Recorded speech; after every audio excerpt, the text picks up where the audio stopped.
Welcome to Real Estate Innovators Radio, featuring industry influencers and trendsetters, sharing proven strategies to help you build a better business today. And here is your host, Keith Doherty.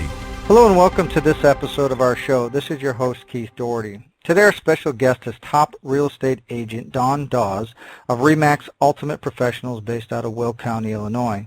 Dawn has been a full-time real estate agent for 14 years, receiving numerous awards such as RE/MAX 100% Club, Association of Brokers Diamond Club, membership into the Platinum Club 2012 through 2015, RE/MAX Hall of Fame, Top 20 Realtor of Will County for 2010 through 2015, Real Trends Best Real Estate Agents, 5-Star Professional Real Estate Agent 2011 through 2015, cover of Top Agent Magazine in 2016, and recently awarded the opportunity to post home listings on Xfinity On Demand. Most of her business comes from referrals. She prides herself in her customer service and her hands-on attention to all her clients. So with all that said, Dawn, welcome to the show. Well, thank you very much, Keith. Thanks for having me today. Dawn, if we could start, what led you into real estate? Was it something that you knew you always wanted to do, or did you stumble into it? No, how I got into it is that I worked for the electrical company here for about 25 years, and our son was 7 at the time, and the company said, well, Dawn, if you want a job, you're going to have to go to Woodstock, which is about 2 hours away from my home one way. And at that point, I had decided that I needed to go ahead and do something else, and I just wanted to make a difference in people's lives. And so I went ahead and took a small little pension, or I should say buyout from the electric company, and went ahead and got my license. And then I always tell everybody that the big guy upstairs went ahead and closed a door but opened up a huge window for me, which led me into my real estate world. Excellent. Yeah, it seems like a lot of times that, one situation in life, like you said, presents another opportunity that's a lot better than the situation we were in. And it may not seem like that at the time, but as you know, you can look back and say, yep, that was definitely a better, path for me. It was. And I guess if you could kind of talk a little bit to our listeners about maybe some of the personal attributes or traits or qualities that you think have most contributed to the success that you've had, and then maybe talk a little bit about how you developed those. My biggest, when I got into real estate, I had realized in some of my own personal things that I've gone through in my own personal life is that there is just no customer service or any hands-on attention to people.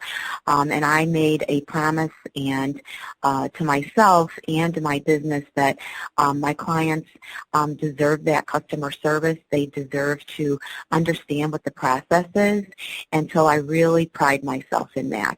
I'm pretty much like hand-holding. Clients do really well when you're upfront and frank with them so they understand what is going on. So that's what I did. I just, it has led me to all my referral-based business and repeat business because I'm constantly following through with them and letting them know what the next steps are. So there's no second guessing here. Real estate is drama, and there's a lot that goes on behind the scenes. So I try to take as much out of that for my clients as possible. So each transaction, whether you're buying or selling, is hopefully a good one and a positive for my clients. Excellent. And I want to point something out to our listeners, what you said there. I think it's important. It's almost like you didn't, you looked at your personal situation, like you said, and you said, I don't feel people are getting it's almost like to treat people like you want to be treated. And you didn't see that happening, so you started doing that. You started giving that attention to people that you thought that like you wanted, and then people embraced that and they liked it, and it just continued to grow for you as like you said, your referral business continues to grow. It does, and if I can add on just one other little thing is that besides that, it's just my follow-up, what I do with my clients. So I guess that's part of like customer service / follow-up is that I have to chuckle sometimes. My phone will ring. If I'm there, I will answer it. Otherwise, I always call back, and clients will be like, you're actually calling back? And I'm like, yeah, absolutely. I mean, that's what I'm supposed to do. And they're like, so many people, not just in real estate, but in so many people in the trades or whatever, just don't call you back. And it's kind of, when I hear their voice, they're kind of like, wow, you're calling me back. So it is is quite surprising to me about the individuals that don't have that follow-through customer service. Yeah, it was actually just speaking to a friend the other day, and she said, "Oh, I put a thing online for an agent." She filled out like an interest form or something, and he called her back like 7 days later. I'm like, and in this day of technology, where everybody has a computer in their hand, basically with their phone, and there's messages and they get everything instantly, and it's like 7 days, really? And obviously she had moved on. She wanted instant response, and she reached out to somebody else. And by the time he got back to her, she had already found somebody else that picked up their phone and took care of her that day. So correct, absolutely. Do you think you kind of alluded to it a little bit there with kind of an example, but do you think maybe you can give another example of when these traits have played a role in your path towards success? Well, my traits, it was, like I said, when I decided to do this, I was just so determined. I guess I wanted to make a difference. I'm very driven. I'm very focused.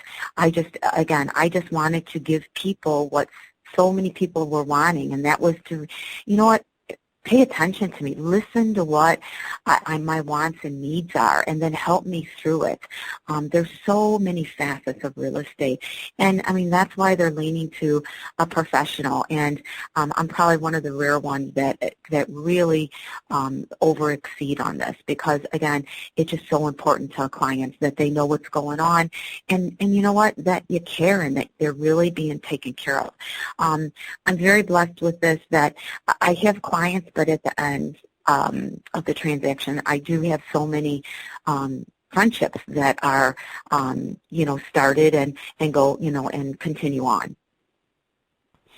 Excellent. And obviously, I think that with any success, there comes, people there's always going to be some kind of hurdles along the way. So could you maybe discuss some of the major adversities or trials that you had to overcome in order to achieve your goals?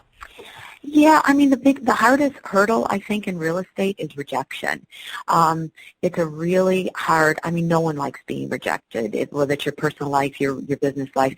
It's tough. It is really, really tough. I mentor new agents all the time, and they have a hard time with it, as well as me as a seasoned agent doing it for over 14 years. There's ups and downs in this, and rejection, you just have to take a step back, try to learn from that rejection, and then truly just say next and move on and just push yourself through it. So that was a huge hurdle that I had to get through, and I constantly go through that.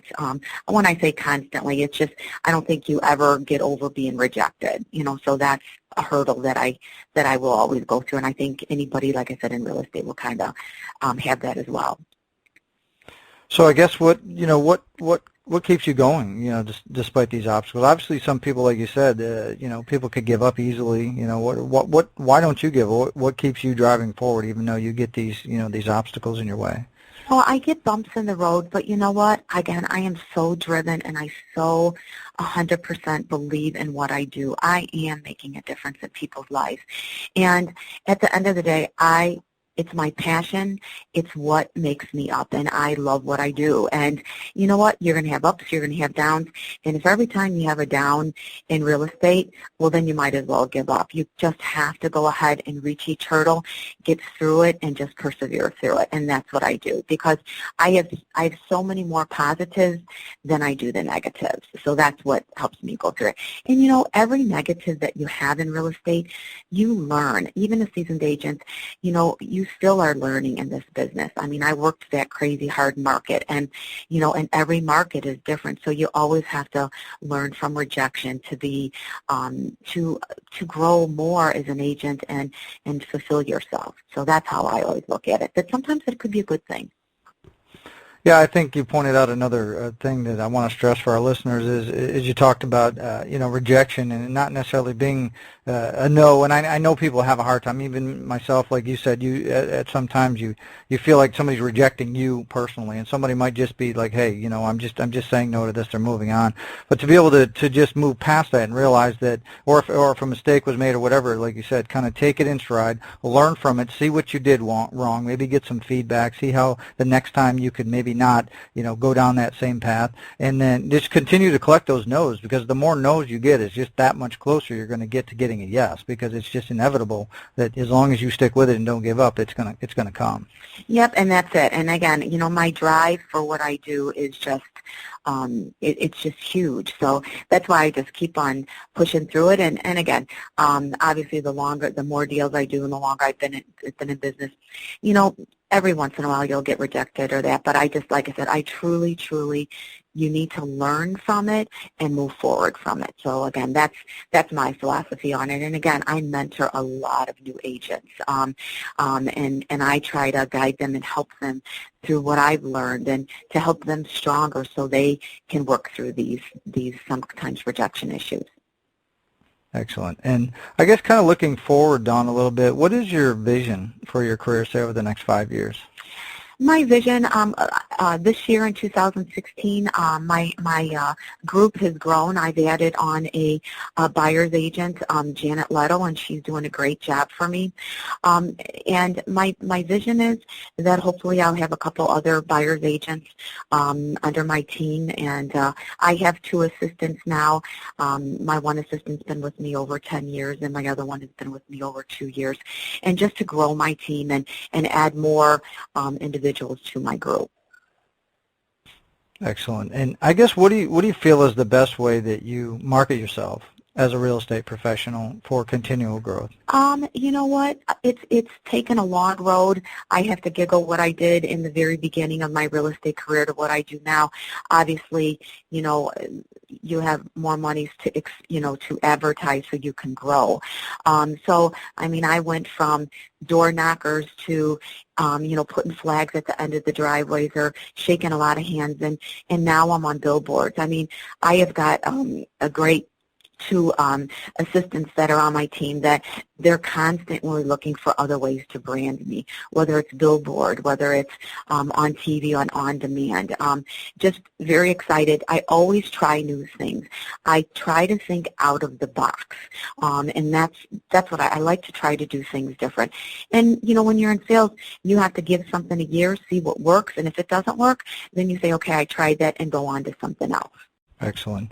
And I think sometimes when it comes to real estate agents, sometimes there's a lot of misconceptions or myths. I think especially from a homeowner standpoint. A homeowner may think, especially, maybe in a seller's market, that, I'm going to put a sign up in the front of my house and I'll sell my house myself. It's not a big deal. How hard could it be? And I don't think they really understand everything that goes in of what an agent brings to the table. So maybe could you talk a little bit about, what you think the biggest misconception or myth people have about working with a real estate agent is? Oh, absolutely. I think the number one is the professional fees. A lot of homeowners, are trying to save the fees or whatnot. And I guess the biggest thing is that, you have to know real estate to know, okay, right now we're in a buyer's market and a seller's market, depending upon what town you're in, the price point you're in. And a lot of times the homeowners don't understand, how much an agent can bring to the table. There's inspections. There's attorney review. There's the biggest thing right now, we're going through lending again. Just this month I got 3 lender letters that I called, I did my due diligence, and at the end of the day, the deals fell apart because of the financing. A lot of times they just think, well, we're under contract and that's it. We don't have to do anything. But once again, there's so many facets to get the deal under contract to all the way down to the closing when we're sitting down at the closing table. So I think that's it. I think their misconception is, it's just the professional fees, when indeed, it's a lot of the facets that go into the whole process of buying or selling. Excellent. And this is kind of a hypothetical question we like to ask. Basically, let's say you get a call from a family member in another state, and they want to sell their home. And so obviously, you could look up people and you could do referrals and that kind of thing. But in general, let's say they were just looking for some advice. What would you tell them about selecting an agent to best serve their needs? Kind of how you take care of your clients. What would you tell them to look for? What would you tell them to do? Well, one thing is I always offer up, I can go ahead and wherever they're moving to, I can go ahead and reach out and get another RE/MAX agent and interview them. Sometimes they're okay with that, sometimes they're not. If they're not, my biggest thing is that, how do you service your clients? Ask them. I mean, let's just say if they're selling, again, I believe you said selling their home, what kind of marketing to do? How many sales have they had? Where is their main hub of that they're doing business? The biggest thing is their customer service and what is their approach to helping the seller's needs to go ahead and get under contract. Excellent. Let's say, Dawn, somebody wants to, if they need an agent in your area, obviously in the Will County, Illinois area, what's the best way that they can find out more about you and how you can help them? You can always go ahead and Google dawn-dause, and again, that's DAWN-DAUS as in CME. You can go to my website, dawn-dause.com, or you can always email me at realestate@dawn-dause.com, or you can call me 815-954-5050. Excellent. Well, Dawn, I want to thank you personally for taking time out of your schedule today to come and share your real estate experience with all of our listeners. And if anybody's listening and you want to learn more about Dawn, you can visit her site, as she said, dawn-dause.com. We'll also have below this interview on our site, we'll have a link to her website as well as any other contact information that she has. But definitely reach out and make contact with her if you need assistance in that area. And until our next show, everybody have a great day, and we'll talk to you guys all soon. Thank you, Keith, for this opportunity. Thanks for listening to Real Estate Innovators Radio. To hear all episodes featuring leading real estate industry influencers and trendsetters, visit us online at realestateinnovatorsradio.com today.